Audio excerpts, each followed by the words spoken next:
എല്ലാവർക്കും നമസ്കാരം. Nifty Sensex ഇൻഡെക്സുകളിലെ post market അനാലിസിസിലേക്കും അതുപോലെ തന്നെ തിങ്കളാഴ്ചത്തെ എൻ്റെ ട്രേഡിംഗ് പ്ലാൻ വിവരിക്കുന്ന വീഡിയോയിലേക്കും എല്ലാവർക്കും സ്വാഗതം.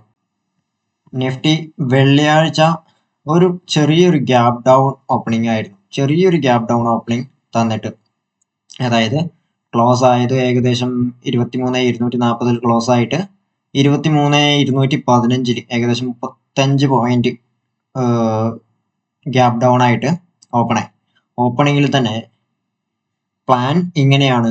എങ്ങനെ ഓപ്പൺ ആയാലും, ഏത് പോയിന്റിൽ ഓപ്പൺ ആയാലും, ആദ്യത്തെ ഒരു 3 മിനിറ്റോ ഇല്ലെങ്കിൽ ഒരു 5 മിനിറ്റോ ക്യാൻഡിൽ ഫോം ആയതിനു ശേഷം പിന്നീട് വരുന്ന രണ്ടാമത്തെ മൂന്നാമത്തെ ക്യാൻഡിൽ ഏത് ഡയറക്ഷൻ സൂചിപ്പിക്കുന്നോ ആ ഡയറക്ഷനിലോട്ടായിരിക്കും എൻ്റെ ട്രേഡ്. അങ്ങനെയെങ്കിൽ ആദ്യത്തെ ക്യാൻഡിൽ വന്നു, രണ്ടാമത്തെ ക്യാൻഡിൽ താഴോട്ട് സൂചിപ്പിച്ചു, അപ്പോൾ താഴോട്ടാണ് എൻ്റെ ട്രേഡ്. എങ്ങനെയാണ് എൻട്രി വരിക? ഡിസ്കൗണ്ടിൽ നിന്നും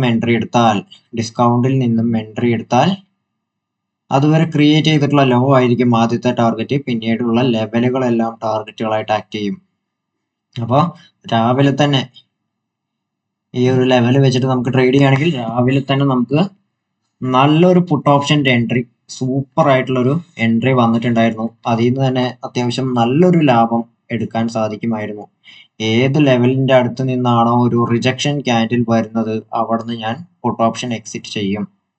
അങ്ങനെയെങ്കിൽ നമ്മുടെ ലെവൽസ് റെസ്പെക്റ്റ് ചെയ്തിട്ടുണ്ട്. ലെവലിൽ നിന്നാണ് തിരിച്ച് മുകളിലോട്ട് കയറിപ്പോയത്. പിന്നീട് മുകളിലോട്ട് കയറുന്ന സമയത്ത് റിജക്ഷൻ, താഴെ നിന്നൊരു റിജക്ഷൻ സൂചിപ്പിച്ചു കഴിഞ്ഞാൽ പുട്ട് ഓപ്ഷൻ എക്സിറ്റ് ആയി കോൾ ഓപ്ഷനിൽ എൻട്രി എടുക്കും. അങ്ങനെ കോൾ ഓപ്ഷനിൽ എൻട്രി എടുക്കുകയാണെങ്കിൽ പിന്നീട് നമുക്ക് മുകളിലോട്ടുള്ള ലെവൽസ് ആയിരിക്കും ടാർഗറ്റ്. എവിടെ നിന്നാണോ ഒരു റിജക്ഷൻ വരുന്നത് അവിടെ നിന്ന് വീണ്ടും കോൾ ഓപ്ഷൻ എക്സിറ്റ് ആയി പുട്ട് ഓപ്ഷനിൽ എൻട്രി എടുക്കാം. അപ്പോൾ നമുക്ക് ആദ്യത്തെ എൻട്രി മാത്രമേ ഒരു 3 മിനിറ്റ് 5 മിനിറ്റ് എടുത്തു കഴിഞ്ഞാൽ പിന്നെയുള്ള കൺഫർമേഷൻസ് എല്ലാം 15 മിനിറ്റിൽ നോക്കാവുന്നതാണ്. റിജക്ഷൻസ്, അതായത് ഏത് ലെവലിൽ നിന്നാണോ റിജക്ഷൻ വരുന്നത് അവിടുന്ന് പുട്ട് ഓപ്ഷൻ എക്സിറ്റ് ആയാലും കോൾ ഓപ്ഷനിൽ എൻട്രി എടുക്കണമെങ്കിൽ ഒരു 15 മിനിറ്റിലെങ്കിലും റിജക്ഷൻ വന്നു കഴിഞ്ഞാൽ നമുക്ക് എൻട്രി എടുക്കാവുന്നതാണ്. എന്നിട്ട് ഒരു കോൾ ഓപ്ഷൻ ട്രേഡ് എടുത്തു കഴിഞ്ഞാൽ പിന്നീട് ഒരു റിജക്ഷൻ നമ്മൾ മാർക്ക് ചെയ്തിട്ടുള്ള ലെവലിൻ്റെ അടുത്ത് നിന്ന് ഒരു റിജക്ഷൻ സൂചിപ്പിക്കുമ്പോൾ അവിടെ നമുക്ക് വീണ്ടും പുട്ട് ഓപ്ഷൻ നോക്കാവുന്നതാണ്. അങ്ങനെയെങ്കിൽ പുട്ട് ഓപ്ഷൻ എടുക്കുമ്പോഴും ഒരു 15 മിനിറ്റ് റിജക്ഷൻ വന്നു കഴിഞ്ഞാൽ പുട്ട് ഓപ്ഷൻ എടുക്കാൻ താഴോട്ട് ട്രേഡ് ചെയ്യാം. അപ്പോഴും പ്രതീക്ഷിക്കുന്ന ആദ്യത്തെ ഒരു ടാർഗറ്റ് എന്ന് പറയുന്നത് അതുവരെ ക്രിയേറ്റ് ചെയ്തല്ലോ. എന്നുവെച്ചാൽ ഇതാണ് ആദ്യത്തെ ടാർഗറ്റ്.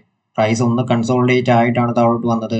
അതിൻ്റെ ഇടയിൽ ചെറിയ ചെറിയ ട്രേഡ് എടുക്കാനുള്ള ഓപ്പർച്യൂണിറ്റീസ് ഒരുപാട് വന്നിട്ടുണ്ടായിരുന്നു. ശേഷം താഴോട്ട് ഇറങ്ങി വന്ന് ആദ്യത്തെ ടാർഗറ്റ് ഈ ഒരു ലെവൽ, അതായത് അതുവരെ ക്രിയേറ്റ് ചെയ്തിട്ടുള്ള ലോയാണ് ആദ്യത്തെ ടാർഗറ്റ് എങ്കിൽ പിന്നെയുള്ള ടാർഗറ്റുകൾ എന്ന് പറയുന്നത് പിന്നീട് വരുന്ന ലെവൽസ് ആണ്. എവിടെ നിന്നാണോ ഒരു റിജക്ഷൻ സൂചിപ്പിക്കുന്നത് അവിടെ നിന്ന് പുട്ട് ഓപ്ഷൻ എക്സിറ്റ് ആവാം. ശേഷം ഒരു 2 മണിയൊക്കെ കഴിഞ്ഞാൽ പിന്നെ ട്രേഡ് എടുക്കാതിരിക്കുന്നതാണ് നല്ലത്. 2 മണി വരെയൊക്കെ ഞാൻ പേഴ്സണലി ട്രേഡ് ചെയ്യാൻ ആഗ്രഹിക്കുന്നുള്ളൂ. 2 മണിക്ക് ശേഷം എന്ന് പറയുമ്പോൾ അതായത് രാവിലെ തൊട്ട് ഉച്ച വരെ വാങ്ങിയ ആൾക്കാരും വിറ്റ ആൾക്കാരൊക്കെ അവരുടെ പൊസിഷൻസ് സെൽ ഓഫ് ചെയ്യുന്ന അല്ലെങ്കിൽ തിരിച്ച് ബൈ ചെയ്യുന്ന സമയമൊക്കെ ആയിരിക്കും. ഓപ്ഷൻ സെല്ലേഴ്സ് ഒക്കെ ആണെങ്കിൽ തിരിച്ച് ബൈ ചെയ്യുന്ന സമയമൊക്കെ ആയിരിക്കും. അതുകൊണ്ട് ആ ടൈമിലൊന്നും ഞാൻ ട്രേഡ് എടുക്കാറില്ല. അപ്പോൾ ഇതായിരുന്നു നിഫ്റ്റിയിൽ നമുക്ക് കിട്ടിയ ഓപ്പർച്യൂണിറ്റി. ഇനി സെൻസെക്സിൽ നമ്മുടെ ലെവൽസ് എങ്ങനെ പെർഫോം ചെയ്തു നോക്കാം. ഇതാണ് സെൻസെക്സിൻ്റെ ചാർട്ട്. സെൻസെക്സിലും നിഫ്റ്റിയിലെ പോലെ തന്നെ ആദ്യത്തെ 3 മിനിറ്റ് 5 മിനിറ്റ് ക്യാൻഡിൽ ഫോം ആയതിനു ശേഷം പിന്നീട് വരുന്ന ക്യാൻഡിൽ ഏത് ഡയറക്ഷനിലോട്ട് പോകുന്നു ആ ഡയറക്ഷനിലോട്ട് ഞാൻ ട്രേഡ് എടുക്കും. ഡിസ്കൗണ്ടിൽ നിന്ന് എൻട്രി എടുത്തു കഴിഞ്ഞാൽ അതുവരെ ക്രിയേറ്റ് ചെയ്തിട്ടുള്ള ആ ഒരു ലോ ആയിരിക്കും ആദ്യത്തെ ടാർഗറ്റ്. പിന്നീടുള്ള ലെവൽസ് എല്ലാം ടാർഗറ്റുകളായിട്ട് ആക്ട് ചെയ്യും. എവിടെ നിന്നാണ് ഒരു റിജക്ഷൻ വരുന്നത് അവിടെ നിന്ന് പുട്ട് ഓപ്ഷൻ എക്സിറ്റ് ആയി കോൾ ഓപ്ഷനിൽ എൻട്രി എടുക്കും. മുകളിലോട്ടുള്ള ലെവൽസ് ടാർഗറ്റ് ആക്കി വെച്ച് ട്രേഡ് ചെയ്യും. അവിടെ നിന്ന് വീണ്ടും എവിടെ നിന്നാണോ ഒരു റിജക്ഷൻ വരുന്നത് അവിടെ നിന്ന് കോൾ ഓപ്ഷൻ എക്സിറ്റ്, വീണ്ടും പുട്ട് ഓപ്ഷനിൽ എൻട്രി എടുത്തിട്ട് നമുക്ക് ട്രേഡ് ചെയ്യാവുന്നതാണ്. അപ്പോഴും നമുക്ക് ടാർഗറ്റ് എന്ന് പറയുന്നത് ഒന്ന് അതുവരെ ക്രിയേറ്റ് ചെയ്തിട്ടുള്ള ആ ഒരു ലോയാണ് ആദ്യത്തെ ടാർഗറ്റ്. പിന്നീട് താഴെയുള്ള ലെവൽ ടാർഗറ്റുകളായിട്ട് വരും. അപ്പോൾ നമുക്ക് ഈ ലെവലിൻ്റെ അടുത്ത് വെച്ചിട്ടൊരു റിജക്ഷൻ വന്നിട്ടുണ്ട്. അപ്പോൾ ആ ഒരു പോയിന്റിൽ നിന്നും അപ്പോഴത്തേക്കും ഏകദേശം 3 മണിയൊക്കെ ആയി. ആ ഒരു പോയിന്റ് എത്തുമ്പോഴത്തേക്കും ഒരു 2 മണിയൊക്കെ ആയിക്കഴിഞ്ഞാൽ പിന്നെ ഞാൻ പേഴ്സണലി ഇപ്പം എൻ്റെ കയ്യിൽ എന്തെങ്കിലും ഉണ്ടെങ്കിലും പൊസിഷനിൽ ഉണ്ടെങ്കിലും ഞാനത് കളയും. പിന്നെ മറ്റ് പൊസിഷൻ ഒന്നും എടുക്കാനും നോക്കില്ല. ഓക്കെ, അപ്പോൾ സെൻസെക്സിൽ ലെവൽസ് നോക്കുകയാണെങ്കിൽ നമുക്ക് കൃത്യമായിട്ടും നല്ല രീതിക്ക് പെർഫോം ചെയ്തതായിട്ട് കാണാൻ പറ്റുന്നുണ്ട്. പ്ലാൻ കൃത്യമായിട്ടും വർക്കൗട്ട് ആവുന്നുണ്ട്. തിങ്കളാഴ്ചത്തെ നിഫ്റ്റി സെൻസെക്സ് എന്നീ ഇൻഡെക്സുകളിലെ എൻ്റെ ട്രേഡിംഗ് പ്ലാൻ പരിശോധിക്കാം. തിങ്കളാഴ്ചത്തേക്ക് വേണ്ടി ഞാൻ നിഫ്റ്റിയിലും സെൻസെക്സിലും മാർക്ക് ചെയ്തിട്ടുള്ള ലെവൽസും അതുപോലെ തന്നെ എൻ്റെ ട്രേഡിംഗ് പ്ലാൻ പറയുമ്പോൾ നിഫ്റ്റിയിൽ ഞാൻ മാർക്ക് ചെയ്തിരിക്കുന്ന ലെവൽസ് ഇങ്ങനെയാണ് വരിക. അപ്പോൾ ട്രേഡിംഗ് പ്ലാൻ പറയുമ്പോൾ നിഫ്റ്റി തിങ്കളാഴ്ച എവിടെ വേണേലും ഓപ്പൺ ആവട്ടെ, ഗ്യാപ്പ് അപ്പോ ഗ്യാപ്പ് ഡൗണോ ഫ്ലാറ്റ് ഓപ്പണിങ്ങോ എവിടെ വേണേലും ഓപ്പൺ ആവട്ടെ. ഓപ്പണിങ്ങിൽ ഇപ്പോൾ എക്സാമ്പിൾ പറയുമ്പോൾ ഓപ്പണിങ്ങിൽ ആദ്യത്തെ ഒരു 3 മിനിറ്റ് അല്ലെങ്കിൽ ഒരു 5 മിനിറ്റ് ക്യാൻഡിൽ ഫോം ആയതിനു ശേഷം അത് ക്ലോസ് ആയതിനു ശേഷം രണ്ടാമത്തെ അല്ലെങ്കിൽ മൂന്നാമത്തെ ക്യാൻഡിൽ ഏത് ഡയറക്ഷനിലോട്ടാണ് മൂവ് ചെയ്യുക ആ ഡയറക്ഷനിലോട്ടായിരിക്കും ഞാൻ ട്രേഡ് എടുക്കുക. ഡിസ്കൗണ്ടിൽ നിന്നും എൻട്രി എടുത്താൽ ഇപ്പോൾ മുകളിലോട്ടാണ് രണ്ടാമത്തെയും മൂന്നാമത്തെയും ക്യാൻഡിൽ ആദ്യത്തെ ക്യാൻഡിലിനെ അപേക്ഷിച്ച് മുകളിലോട്ട് പോയി കഴിഞ്ഞാൽ മുകളിലോട്ടായിരിക്കും ഞാൻ ട്രേഡ് ചെയ്യുക. അപ്പോൾ എൻട്രി എടുക്കുന്നത് ഡിസ്കൗണ്ടിൽ നിന്ന് എൻട്രി എടുക്കും. പ്രതീക്ഷിക്കുന്ന ആദ്യത്തെ ടാർഗറ്റ് എന്ന് പറയുന്നത് അപ്പോൾ അതുവരെ ക്രിയേറ്റ് ചെയ്തിട്ടുള്ള ഉയരം വരും. പിന്നീട് വരുന്ന ടാർഗറ്റ്സ് ഈ ലെവൽസ് ആയിരിക്കും. അതിൽ പ്രതീക്ഷിക്കുന്ന ആദ്യത്തെ ലെവൽ എന്ന് പറയുന്നത് 22,992, 23,030, 23,097, 23,137 അങ്ങനെ മുകളിലോട്ട് ലെവൽസ് ഉണ്ട്. അപ്പോൾ മുകളിലോട്ട് ട്രേഡ് ചെയ്യുമ്പോൾ ഏത് ലെവലിൽ നിന്നാണോ ഒരു റിജക്ഷൻ ക്യാൻഡിൽ ഒരു 5 മിനിറ്റിൻ്റെ 15 മിനിറ്റ് ഒരു റിജക്ഷൻ വരുന്നത് അവിടെ നിന്ന് ഞാൻ കോൾ ഓപ്ഷൻ എക്സിറ്റ് ആയി പുട്ട് ഓപ്ഷനിൽ എൻട്രി എടുത്ത് താഴോട്ട് ട്രേഡ് ചെയ്യും. അപ്പോൾ ഈ ലെവലുകൾ തന്നെ ടാർഗറ്റുകളായിട്ട് വരുന്നതായിരിക്കും. ഇനി തിങ്കളാഴ്ച നിഫ്റ്റി ഒരു ഫ്ലാറ്റ് ഓപ്പണിംഗ് തന്നിട്ട് താഴോട്ടാണ് വരുന്നതെങ്കിൽ രണ്ടാമത്തെയും മൂന്നാമത്തെയും ക്യാൻഡിൽ താഴോട്ട് സൂചിപ്പിച്ചു കഴിഞ്ഞാൽ ഡിസ്കൗണ്ടിൽ എൻട്രി എടുത്ത് താഴോട്ട് ട്രേഡ് ചെയ്യും.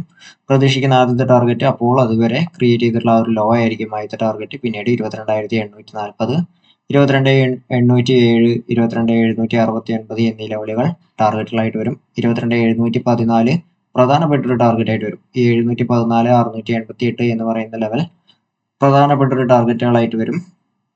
അപ്പോൾ ആ ഒരു പോയിന്റിൽ നിന്നൊക്കെ ഒരു 15 മിനിറ്റേക്ക് ഒരു റിജക്ഷൻ ക്യാൻഡിൽ വന്നു കഴിഞ്ഞാൽ ഞാൻ പുട്ട് ഓപ്ഷൻ എക്സിറ്റ് ചെയ്ത് കോൾ ഓപ്ഷൻ എൻട്രി എടുക്കും. അപ്പോൾ ഈ ലെവലുകൾ തന്നെ ടാർഗറ്റുകളായിട്ട് വരും. 22,688 എന്ന ലെവലിനെ ബ്രേക്ക് ചെയ്തൊരു 15 മിനിറ്റ് ക്യാൻഡിൽ ഒരു കുറച്ച് സമയത്തേക്കെങ്കിലും ട്രേഡ് ചെയ്ത് കഴിഞ്ഞാൽ പിന്നീട് നമുക്ക് 22,577 പ്രതീക്ഷിക്കാവുന്നതാണ്. ഇനി സെൻസെക്സിൽ അതിൻ്റെ ട്രേഡിംഗ് പ്ലാൻ നോക്കുകയാണെങ്കിൽ തിങ്കളാഴ്ച സെൻസെക്സ് ഒരു ഫ്ലാറ്റ് ഓപ്പണിങ്ങോ ഗ്യാപ്പ് ഡൗണോ ഗ്യാപ്പ് അപ്പോ എന്ത് വേണേലും തരട്ടെ. ഓപ്പണിങ്ങിൽ ഫോർ എക്സാമ്പിൾ പറയുമ്പോൾ ഒരു ഓപ്പണിംഗ് തന്നിട്ട് ആദ്യത്തെ ഒരു 3 മിനിറ്റ് 5 മിനിറ്റ് ക്യാൻഡിൽ ക്ലോസ് ചെയ്തതിന് ശേഷം രണ്ടാമത്തെ മൂന്നാമത്തെ ക്യാൻഡിൽ മുകളിലോട്ട് ബ്രേക്ക് ചെയ്ത് ക്ലോസ് ആയി കഴിഞ്ഞാൽ ഞാൻ മുകളിലോട്ടായിരിക്കും ട്രേഡ് എടുക്കുക. എൻട്രി എടുക്കുന്നത് ഒരു ഒന്ന് താഴോട്ട് ഇറങ്ങി ഡിസ്കൗണ്ടിലേക്ക് വന്നിട്ട് അവിടുന്ന് ചെറിയ ടൈം ഫ്രെയിമിലെ ക്യാൻഡിൽസ് റിജക്ഷൻ കാണിച്ചു കഴിഞ്ഞാൽ അവിടുന്ന് ഒരു കോൾ ഓപ്ഷൻ ബൈ ചെയ്തിട്ട് അതുവരെ ക്രിയേറ്റ് ചെയ്തിട്ടുള്ള ഹൈ ആദ്യത്തെ ടാർഗറ്റ് ആക്കി വെച്ച് മുകളിലോട്ട് ട്രേഡ് ചെയ്യും. ആ ഹൈനെ ബ്രേക്ക് ചെയ്ത് മുകളിലോട്ട് കയറി കഴിഞ്ഞാൽ 75,580, 75,746, 75,804, 75,945 എന്നീ ലെവലുകളെല്ലാം ടാർഗറ്റുകളാക്കി വെച്ചിട്ട് മുകളിലോട്ട് ട്രേഡ് ചെയ്യാവുന്നതാണ്. 75,945 ബ്രേക്ക് ചെയ്ത് മുകളിലോട്ട് കയറി 76,050 ബ്രേക്ക് ചെയ്ത് കഴിഞ്ഞാൽ പിന്നീട് നമുക്ക് മുകളിലോട്ട് ഈ ലെവലുകളെല്ലാം ടാർഗറ്റ് ആയി കണക്കാക്കാവുന്നതാണ്. ഇനി ഓപ്പണിങ്ങിൽ പ്രൈസ് നമുക്ക് താഴോട്ടാണ് സൂചിപ്പിക്കുന്നതെങ്കിൽ താഴോട്ട് രണ്ടാമത്തെ മൂന്നാമത്തെ ക്യാൻഡിൽ താഴോട്ടാണ് സൂചിപ്പിക്കുന്നതെങ്കിൽ താഴോട്ട് ആയിരിക്കും എൻ്റെ ട്രേഡ് വരിക. ഡിസ്കൗണ്ടിൽ നിന്നും എൻട്രി എടുത്താൽ അതുവരെ ക്രിയേറ്റ് ചെയ്തിട്ടുള്ള ലോ ആദ്യത്തെ ടാർഗറ്റ് ആക്കി വെച്ചിട്ട് ഞാൻ ഒരു പുട്ട് ഓപ്ഷൻ ബൈ ചെയ്യും. ആ ഒരു ക്രിയേറ്റ് ചെയ്തിട്ടുള്ള ലോയിനെ ബ്രേക്ക് ചെയ്ത് താഴോട്ട് വന്നെങ്കിൽ 75,282, 75,200, 75,024, 74,846 എന്നീ ലെവലുകൾ ടാർഗറ്റ് ആക്കി വെച്ചിട്ട് താഴോട്ട് ട്രേഡ് ചെയ്യും. 74,846 നല്ലൊരു സപ്പോർട്ടായിട്ട് ആക്ട് ചെയ്യും. അതും ബ്രേക്ക് ചെയ്തൊരു 15 മിനിറ്റ് ക്യാൻഡിൽ താഴെ കുറച്ച് നേരമെങ്കിലും ട്രേഡ് ചെയ്ത് കഴിഞ്ഞാൽ പിന്നീട് ഈ ലെവലുകളെല്ലാം ടാർഗറ്റ് ആക്കി വെച്ചിട്ട് നമുക്ക് താഴോട്ട് ട്രേഡ് ചെയ്യാവുന്നതാണ്. എവിടെ നിന്നാണോ ഒരു 15 മിനിറ്റിന്റെ ഏത് ലെവലിന്റെ അടുത്ത് നിന്നാണോ ഒരു 15 മിനിറ്റിലെങ്കിലും ഒരു റിജക്ഷൻ സൂചിപ്പിക്കുന്നത് അവിടെ നിന്ന് ഞാൻ പുട്ട് ഓപ്ഷൻ എക്സിറ്റ് ആയിട്ട് കോൾ ഓപ്ഷനിൽ എൻട്രി എടുത്ത് ഈ ലെവലുകൾ തന്നെ ടാർഗറ്റുകളാക്കി വെച്ച് മുകളിലോട്ട് ട്രേഡ് ചെയ്യുന്നതായിരിക്കും. അതുപോലെ തന്നെ മുകളിലോട്ട് ട്രേഡ് ചെയ്യുമ്പോഴും ഏത് ലെവലിൽ നിന്നാണോ ഒരു 15 മിനിറ്റിലെങ്കിലും ഒരു റിജക്ഷൻ വരുന്നത് അപ്പോൾ ഞാൻ കോൾ ഓപ്ഷൻ എക്സിറ്റ് ആയി പുട്ട് ഓപ്ഷനിൽ എൻട്രി എടുത്ത് താഴോട്ട് ഈ ലെവലുകൾ തന്നെ ടാർഗറ്റുകളാക്കി വെച്ച് താഴോട്ട് ട്രേഡ് ചെയ്യുന്നതായിരിക്കും. അപ്പോൾ തിങ്കളാഴ്ച ഈ 75,580 അല്ലെങ്കിൽ 75,746 എല്ലാം പ്രധാനപ്പെട്ടൊരു സ്ട്രോങ് ആയിട്ടുള്ള റെസിസ്റ്റൻസ് ആയിട്ട് ആക്ട് ചെയ്യുന്നതായിരിക്കും. ഈ പോയിന്റുകളിൽ നിന്നും നമുക്ക് പ്രൈസ് റിജക്റ്റ് ആയി താഴോട്ട് വരുന്നത് കാണാൻ സാധിച്ചേക്കാം. അപ്പോൾ ഇതാണ് നമ്മുടെ ഒരു ട്രേഡിംഗ് പ്ലാൻ എന്ന് പറയുന്നത്. നിഫ്റ്റിയിലും സെൻസെക്സിലും മൺഡേ നമുക്ക് ഇത് എത്രത്തോളം നല്ല രീതിക്ക് പെർഫോം ചെയ്യുന്നുണ്ട് എന്ന് നമുക്ക് നോക്കി കാണാം. മിനിഞ്ഞാന്നത്തെ നമ്മൾ അപ്ലോഡ് ചെയ്തിട്ടുണ്ടായിരുന്ന വീഡിയോ ഇന്നലത്തെ മാർക്കറ്റിൽ നമ്മൾ ലെവൽസ് എടുത്ത സമയത്ത് നല്ല രീതിക്ക് തന്നെ നമുക്ക് ഉപകാരപ്രദമായി വന്നിട്ടുണ്ട്. നമ്മുടെ ട്രേഡിംഗ് പ്ലാൻ നോക്കുകയാണെങ്കിൽ ഓപ്പണിംഗ് ട്രേഡ് ഒക്കെ ഈസി ആയിട്ട് ഏതൊരാൾക്കും ഈ ഒരു വീഡിയോ കാണുന്ന ഒരാൾക്ക് എളുപ്പത്തിൽ എടുക്കാൻ പറ്റുന്നതാണ്. സിമ്പിളായിട്ട് എടുക്കാൻ പറ്റും. നല്ല നല്ല ലാഭങ്ങൾ ഉണ്ടാക്കാനും സാധിക്കും. ഇത് നമുക്ക് ഡെയിലി ചെയ്യാവുന്നതേ ഉള്ളൂ. അപ്പോൾ നമുക്ക് ഇന്നത്തെ ലെവൽസ് എങ്ങനെ നല്ല രീതിക്ക് പെർഫോം ചെയ്തു എന്നുള്ളത് തിങ്കളാഴ്ച വൈകുന്നേരത്തെ പോസ്റ്റ് മാർക്കറ്റ് അനാലിസിസിന്റെ വീഡിയോയിൽ കാണാം. അപ്പോൾ നമുക്ക് ഈ ഒരു വീഡിയോ വൈൻഡ് അപ്പ് ചെയ്യാം. നിങ്ങൾക്ക് വീഡിയോ ഇഷ്ടമായെങ്കിൽ ലൈക്ക് ചെയ്യുക. അതുപോലെ തന്നെ നിങ്ങളുടെ അഭിപ്രായങ്ങൾ കമന്റ് ബോക്സിൽ രേഖപ്പെടുത്താൻ മറക്കരുത്. ആദ്യമായിട്ട് കാണുന്നവരാണെങ്കിൽ സബ്സ്ക്രൈബ് ചെയ്യുക. നിങ്ങളുടെ ട്രേഡ് ചെയ്യുന്ന ഫ്രണ്ട്സിനും ഷെയർ ചെയ്ത് കൊടുക്കുക. ടെലഗ്രാം കമ്മ്യൂണിറ്റിയുടെ ലിങ്ക് ഞാൻ ഡിസ്ക്രിപ്ഷനിൽ കൊടുത്തിട്ടുണ്ട്. എല്ലാവരും ജോയിൻ ചെയ്യാം. അപ്പോൾ നമുക്ക് വീഡിയോ വൈൻഡ് അപ്പ് ചെയ്യാം. Thank you for watching. See you on next video.